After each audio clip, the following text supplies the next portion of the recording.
Good morning friends. હું Nikunj ગઢવાલા, Eklavya commerce, અને આપણે ચર્ચા કરીએ છીએ નામાના મૂળ તત્વો.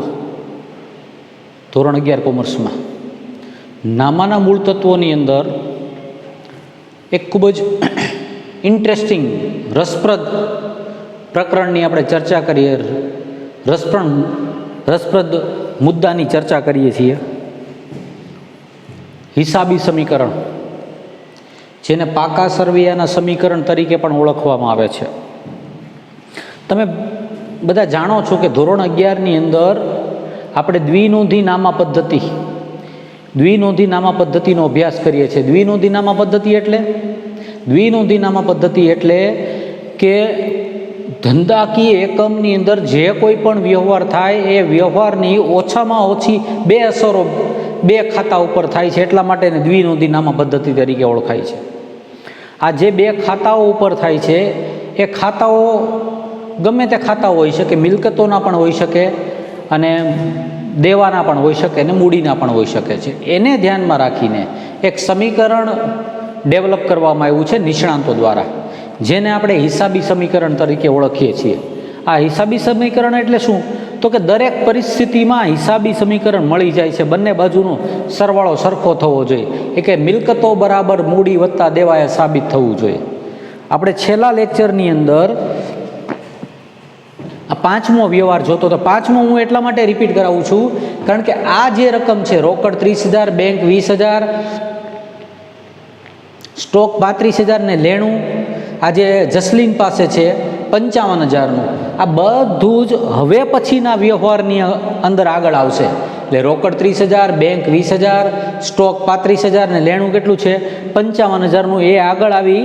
એટલે કે જ્યારે કોઈ પણ વ્યવહારની ચર્ચા કરતા હોય ત્યારે અગાઉના વ્યવહારની અંદર જે મિલકતો, જે મૂડીને જે દેવા આપ્યા હોય એને આપણે ધ્યાનમાં લેવા પડે છે. આ જ ધ્યાનમાં રાખીને આપણે વ્યવહાર નંબર હવે 6ની ચર્ચા કરીએ. રૂપિયા 10,000નો માલ 18,000માં રોકડેથી વેચ્યો. હવે સૌથી પહેલી બાબત, 10,000નો માલ 18,000માં વેચ્યો એટલે 8,000નો નફો, ને નફો એટલે કે મૂડીમાં વધારો થાય. રૂપિયા 10,000નો માલ કેટલામાં વેચ્યો? 18,000માં, એટલે નફો કેટલો થયો? 8,000. 8,000થી શું થયું? તો કે મૂડીમાં વધારો થાય.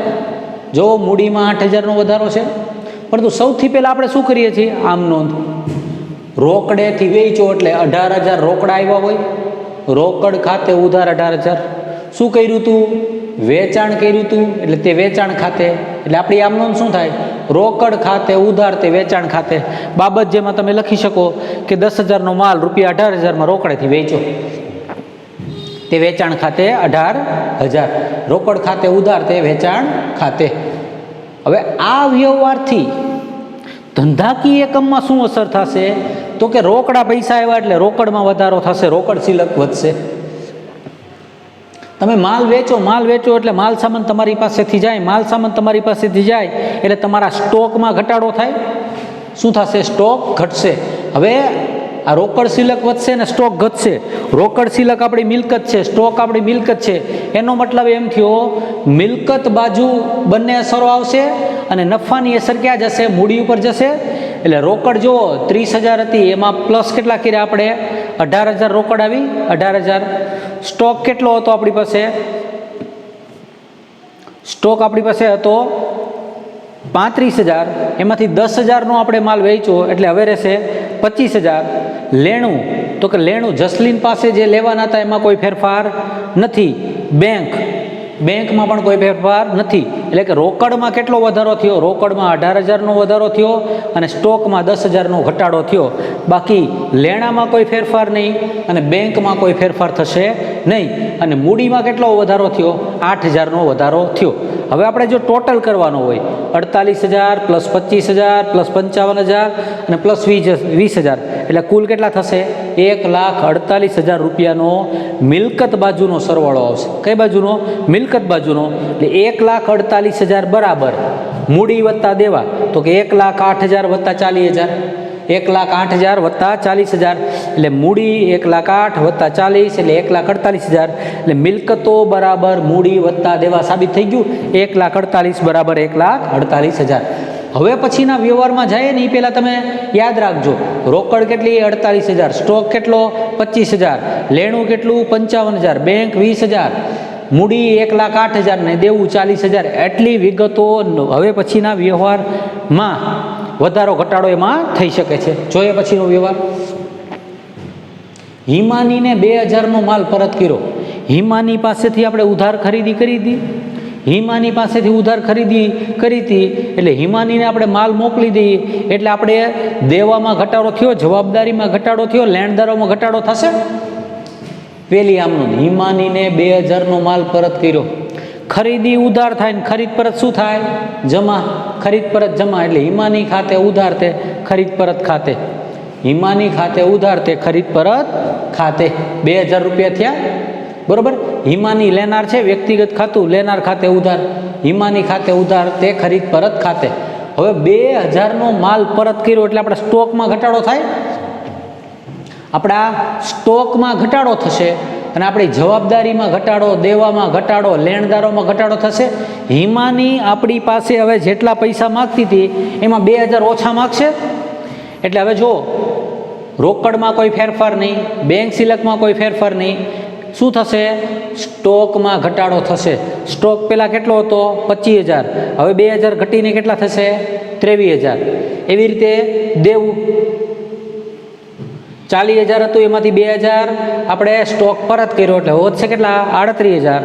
અહીંયા લેણામાં કોઈ ફેરફાર નહીં, જસલીન પાસે 55,000 એટલે આ બાજુનો સરવાળો 48,000, 20,000, 23,000 ને 55,000, આનો સરવાળો થશે 1,46,000 અને આ સરવાળો તમે કરશો તો આ થશે 38,000 રૂપિયા થશે. તો 1,08,000 વત્તા 38,000 એટલે 1,46,000 બંને બાજુનો સરવાળો થશે. એટલે શું સાબિત થશે? મિલકતો બરાબર મૂડી વત્તા દેવા. રેડી? ક્લિયર? નેક્સ્ટ. જસલીને 4,000નો માલ પરત કર્યો. જેમ આપણે કોઈક પાસેથી ખરીદી કરીએ છીએ અને માલ યોગ્ય ન હોય તો માલ પરત કરી દઈએ છીએ, એમ આપણે જેને માલ વેચવો હોય, ઉધાર માલ વેચવો હોય, એ આપણને માલ પરત કરે તો એને આપણે વેચાણ પરત ગણીએ છીએ. અને વેચાણ પરત થાય એટલે આપણું લેણું ઘટે, આપણા દેવાદારોમાં ઘટાડો થાય છે. આ 4,000નો માલ પરત કર્યો એટલે આપણા સ્ટોકમાં વધારો થાય, લેણામાં ઘટાડો, દેવાદારોમાં ઘટાડો થશે. હવે વેચાણ હંમેશા જમા થાય ને વેચાણ પરત શું થાય? ઉધાર. તો કે વેચાણ પરત ખાતે ઉધાર 4,000. આપનાર કોણ હતું? તો કે જસલીન, એટલે જસલીન ખાતે. હવે જુઓ, જસલીન પાસે આપણે કુલ 55,000 લેવાના હતા, એમાંથી એણે 4,000નો માલ પરત કરી દીધો એટલે હવે કેટલા લેવાના થાય? 51,000 રૂપિયા આપણે એની પાસેથી લેવાના થશે. બીજું શું થયું? આપણી પાસે 4,000નો સ્ટોક આવ્યો એટલે 4,000નો સ્ટોકમાં વધારો થશે. આ સ્ટોક છે, આ રોકડ 48,000, બેંક સિલક 20,000, સ્ટોક પહેલાં 23,000 હતો, એમાં પરત કેટલો આવ્યો? 4,000 એટલે 27,000 થઈ ગયો. લેણામાં કેટલો ઘટાડો થયો? 4,000નો ઘટાડો થયો. એટલે જસલીન પાસે પહેલાં આપણે 55,000 માગતા હતા, હવે કેટલા માગશું? 51,000. એટલે રોકડ 48,000, બેંક સિલક 20,000, આ સ્ટોક 27,000 અને આ 51,000નું લેણું, આનું ટોટલ તમે જોશો તો 1,46,000. તો તમને અહીંયા પ્રશ્ન થશે કે આમાં કેમ કાંઈ ફેરફાર ન થયો? ફેરફાર એટલા માટે ન થયો કે માત્ર મિલકત બાજુ જ અસર આવી છે. એક અસરથી વધારો અને એક અસરથી ઘટાડો, એક અસરથી વધારો અને એક અસરથી ઘટાડો, એટલે સરવાળામાં કોઈ ફેરફાર થાય નહીં. એટલે મિલકતો બરાબર મૂડી વત્તા દેવા, A = C + L, assets = capital plus liability સાબિત થશે. રેડી? આ ક્લિયર? તો આ થશે. આ શું થયું? જસલીને 4,000નો માલ પરત કર્યો. હવે નવા વ્યવહારમાં જાય એટલે આ બધી જ રકમો એમને આગળ લેવાની રહેશે. એટલે કે રોકડ 48, બેંક 20, સ્ટોક 27, લેણું 51,000. બરોબર છે? નેક્સ્ટ. આ જુઓ, એક જ વ્યવહારની અંદર બે છે. હિમાની અને જસલીન સાથે હિસાબની પતાવટ થઈ. હિમાની અને જસલીન સાથે હિસાબની પતાવટ થઈ એટલે તો કે હિમાનીને આપણે પૈસા ચૂકવવાના હતા, એ ચૂકવી દીધા. જસલીન પાસેથી આપણે પૈસા લેવાના હતા, પૈસા આપણને મળી ગયા.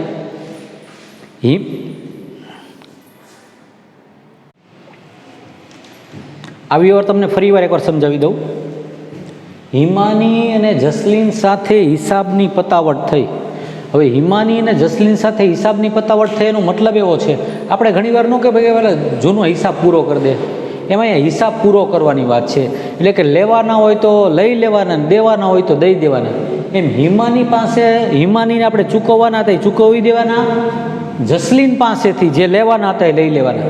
એટલે આ 9માંને આપણે 2 અસરો આપવી પડશે. એમાં પહેલાં હિમાની.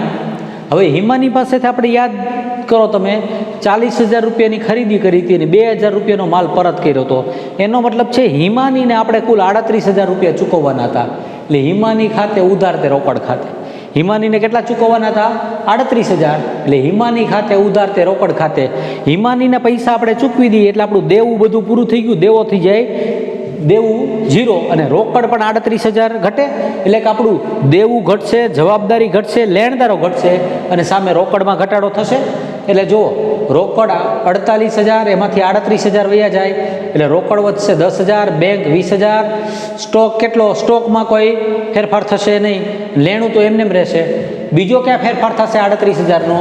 તો કે દેવું હિમાનીને જે 38,000 આપણે ચૂકવવાના હતા, 38,000 શું થઈ જશે? 0 થઈ જશે. ટૂંકમાં હિમાની નામની વ્યક્તિને જે પૈસા માગતા હતા એ બધા આપણે ચૂકવી દીધા એટલે દેવું થઈ ગયું 0 અને રોકડમાં ચૂકવા એટલે રોકડ 38,000 ઘટીને 10,000 થઈ ગઈ. એટલે હવે આપણી પાસે રોકડ 10,000, બેંક 20,000, સ્ટોક 27,000 અને લેણું 51,000 રહેશે.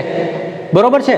એટલે કે આ શું હતું? હિમાની સાથેના હિસાબની પતાવટ થઈ. હવે જોઈએ આપણે જસલીન સાથેનો હિસાબ. હવે જસલીનને કુલ આપણે 55,000નો માલ વેચ્યો હતો. 55,000ના માલની અંદર 4,000 રૂપિયા શું હતા? 4,000 રૂપિયાનું વેચાણ માલ પરત હતા. એ 4,000 બાદ કરી દીધા એટલે વધ્યા કેટલા? 51,000. તો કે હવે આપણે એની પાસેથી 51,000 લેવાના છે.